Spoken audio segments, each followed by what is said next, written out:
Alors, notez bien, hein, je vais le dire en arabe et après je l'expliquerai en français. Ibn Qayyim il dit كلما طهر القلب رقى. Notez, hein. كلما طهر القلب رقى.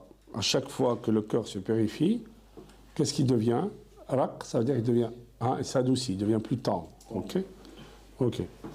فإذا رقى, et quand il s'adoucit, qu'est-ce qui se passe? Raqa. Quand il s'adoucit, il s'élève. Ok? وإذا راق ذاق. Et quand il s'élève, il va goûter. Il va goûter à quoi? وإذا ذاق فاق. Et quand il goûte à quoi? Il goûte à l'amour d'Allah. وإذا راق فاق. Il va se réveiller. Voilà. Il va être en éveil. Ok? وإذا فاق اشتاق. Et quand il goûte, quand il se met en éveil, il est toujours en manque en fait. Il est toujours en manque, il veut toujours retrouver et être en intimité avec son amour qui est Allah subhanahu wa ta'ala. وإذا اشتاق اجتهد. Et quand il est en manque, qu'est-ce qu'il fait? Il va faire l'effort, il va continuer de travailler et faire l'effort de se rapprocher d'Allah. Il est assidu, barakallahu fik.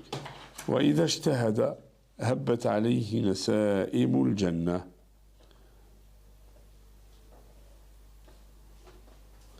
Et quand il ijtahid, et quand il est en effort continu, qu'est-ce qui se passe? Il y a les effluves du paradis qui passent devant lui ou qui remplissent son... Alors, il dit aussi فيفرح بالطاعة. En fait, quand il ressent les effluves du paradis, il est toujours content. Vous voyez, la différence, elle est là. Non, des fois, tu vas faire tarawih. Écoute, hein, tu as vu quand tu fais tarawih, la mosquée est pleine. Mais au bout de 2 rak'at ou 4 rak'at, la mosquée est vide. Ok. Mais pourquoi? Il y a des gens qui ont, comment dire, ils aiment être en adoration avec Allah. Et d'autres, c'est une corvée pour eux. Non, c'est pas ça. C'est une corvée pour eux parce que le cœur n'est pas tendre. Simplement.